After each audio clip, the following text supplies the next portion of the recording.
Olá pessoal, sejam bem-vindos à aula de hoje que trata sobre dinâmica. É uma matéria da física, particularmente aqui hoje sobre força de atrito. Tá? É um assunto aí que muitos alunos se confundem aí na hora de definir ou de utilizar aí o coeficiente de atrito cinético e estático. Então, na aula de hoje vocês vão aprender como e quando utilizar a força de atrito cinético ou dinâmico e a força de atrito estático. Beleza? Então fiquem comigo até o final da aula, que tenho certeza que essa dúvida será esclarecida. Para quem não me conhece, meu nome é Ademar Oshiro, sou professor de matemática e física, engenheiro civil e pedagogo aqui no Japão.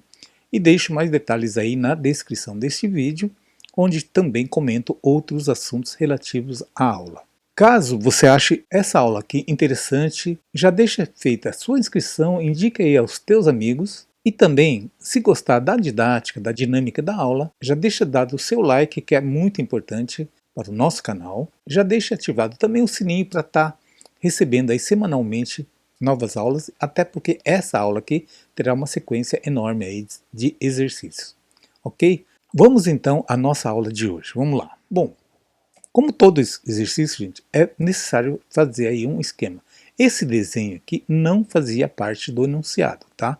Eu coloquei aqui para ajudar a visualizar, principalmente nos exercícios de física, é importante que você faça um desenho esquemático. Vamos colocar aqui todos os dados que o exercício disponibiliza. Então vamos lá. Primeiro, a massa desse cara aqui. Então, a massa igual a 10 kg. Não confunda massa com peso, tá? O peso, já vamos calcular, o peso não é igual a massa vezes a aceleração da gravidade? Então, a massa é 10, a aceleração da gravidade é 10 também. Logo, será 100 newtons. Então, você já vai marcando logo no começo aqui. Agora, o coeficiente de atrito cinético ou dinâmico, muita gente também conhece por dinâmico, tanto faz, eu vou colocar aqui μ d de dinâmico, tá? Esse valor é 0,3. Sempre lembrando que esse coeficiente é adimensional, ou seja, não tem nenhuma unidade de medida. E o μ estático é 0,4, nesse caso aqui, tá? E o que significa o μ? O μ, na verdade, o coeficiente de atrito, é um índice, é um coeficiente que varia de 0 a 1 e ele tem tudo a ver com o tipo de piso com relação a um determinado objeto em cima dele. Então, por exemplo, se você colocar aqui um piso de granito, por exemplo, você vai arrastar essa caixa com uma certa facilidade, dependendo da força que você imprimir aqui. Agora, se você colocar aqui um piso de ardósia, por exemplo, aquele piso de ardósia com toda aquela rugosidade, então você vai ter uma dificuldade maior. Então o μ estático será maior, ok? Beleza? Então esse coeficiente depende aí das condições do piso que você está trabalhando. Bem, feito isso, outro detalhe importante, a força de atrito, não importa se é dinâmico ou estático, será sempre diretamente proporcional ao coeficiente de atrito multiplicado pela força normal. Outro detalhe, força normal não significa que é o mesmo valor do peso.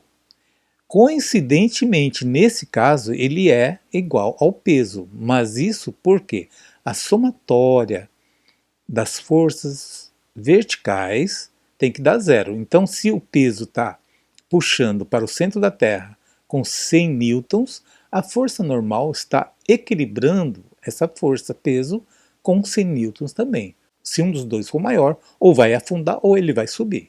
Então, para que haja um equilíbrio vertical, a somatória das forças tem que dar 100. Então, nesse caso aqui, a força normal também será 100 newtons, tá? Uma prova de que a força normal nem sempre é igual ao peso é, por exemplo, se além da força normal, você tivesse aqui atuando uma força, sei lá, de 10 newtons, por exemplo. Então, a força normal já não seria 100, seria 90, porque 90 mais 10 daria o 100 para contrabalançar aqui com a força peso. Entenderam, tá? Então, força normal não tem nada a ver com peso e vocês vão ver aí nas próximas aulas onde eu vou estar trabalhando com plano inclinado. Aí vocês vão ver que realmente a força normal não tem nada a ver com o peso. A força normal sempre será perpendicular ao piso que o objeto está apoiado, tá? Então, se o plano estiver inclinado, a força normal será perpendicular a essa inclinação, enquanto a força peso será sempre perpendicular, sempre no sentido do centro da Terra. Beleza? Bom, então, feito isso, agora vamos à nossa questão. Quando você se deparar com esse tipo de exercício, a primeira coisa que você vai fazer é calcular a força de atrito estático. Então, vamos calcular a força de atrito estático. Aqui você coloca o valor, o símbolo que você quiser, tá? Eu que coloquei AT de atrito e E de estático. E qual que é a formulinha? Então, vou utilizar o mi estático vezes a força normal. Que nesse caso aqui, o meu mi estático é 0,4 vezes a força normal, que é 100 N. Então, a minha força de atrito estático será 40 newtons. Essa força será a nossa referência. Significa o seguinte, qualquer força aplicada até 40 newtons, o corpo vai se manter estático, por isso fala força estática. O objeto vai ficar parado, porque apenas uma força maior do que 40 newtons é que vai movimentar essa caixa aqui. Entenderam, pessoal? Então, o 40 será a nossa força limite.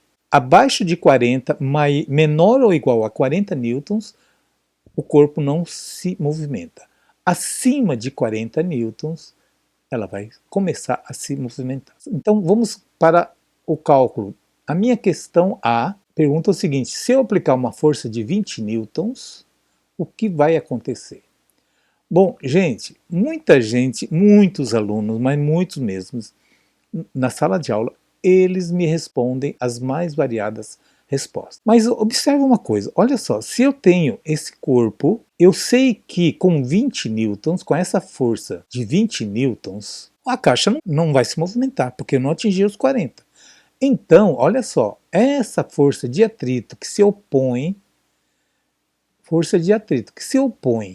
à força de 20 newtons que estou aplicado, essa força de atrito será também de 20 newtons, tá certo? Então, por quê? Se eu puxar com 20, a força vai reagir com 20. Sempre a reação será com o mesmo módulo no sentido contrário, tá certo? Porque senão estaria movimentando. Se um dos dois for maior, aí vai movimentar ou para a direita ou para a esquerda. Tá certo? Então, abaixo de 40 newtons, se você puxar, ela vai responder com a mesma intensidade. Se eu puxar com 30, a força de atrito será 30. Certo? Se for 35, será com 35. E assim por diante. Se for com 40, vamos ver agora aqui no item B. Se eu aplicar uma força de 40 newtons, o que vai acontecer com essa força de atrito? 40 newtons você vai movimentar? Não, porque ele exatamente está no limite. Então, se eu puxar com 40 newtons, ela vai me responder também com 40 newtons. Então, minha força de atrito, nesse caso, também será 40 newtons. Beleza? Até aqui? Agora sim, esse aqui é o item mais importante. Se eu puxar com uma força de 50 newtons. Então, muito cuidado agora nesse caso, gente. Se eu puxar com 50 newtons, ela vai passar da minha força limite, que é 40, não é isso? Então a caixa vai se movimentar. Então você tem certeza que a caixa vai se movimentar. Então, nesse caso aqui, eu vou ter que calcular a nova força de atrito, só que agora a força de atrito dinâmico.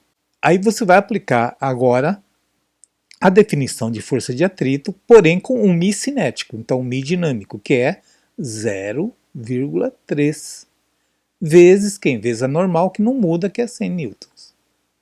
Então, a minha força de atrito dinâmica, vou colocar FD, será de 30 newtons. Tá? Então, vamos representar aqui. Ó.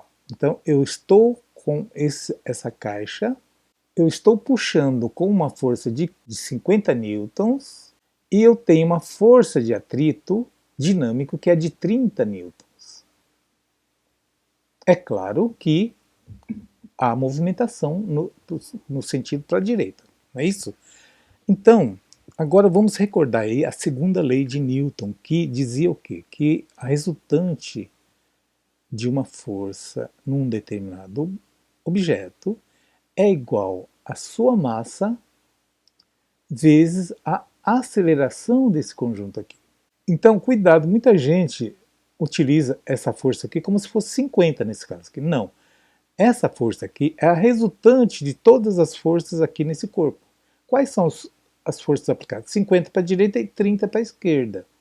Então, o maior menos o menor, então, sentido para a direita, então será 50 menos 30 será igual a massa, que é 10 quilos, cuidado, não confunda massa com peso, vezes a aceleração que eu quero descobrir nesse conjunto aqui.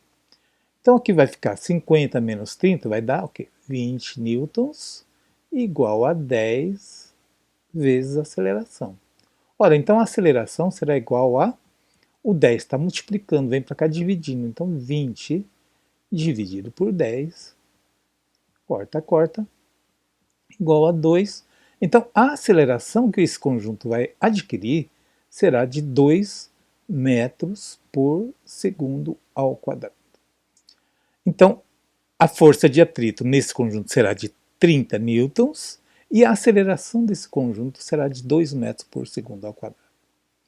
Entenderam, pessoal? Ela é bem simples, tá? Desde que você entenda esse conceito aqui de força de atrito estático como referência e também quando você descobrir que ela tem movimento, ela vai ter uma aceleração. Beleza? Bem, se caso alguém ficou com alguma dúvida, me escreva nos comentários ou pode escrever em inbox que eu vou estar atendendo aí a todos com o maior prazer. Um grande abraço a todos, pessoal, e fiquem com Deus. Até a próxima aula. Tchau!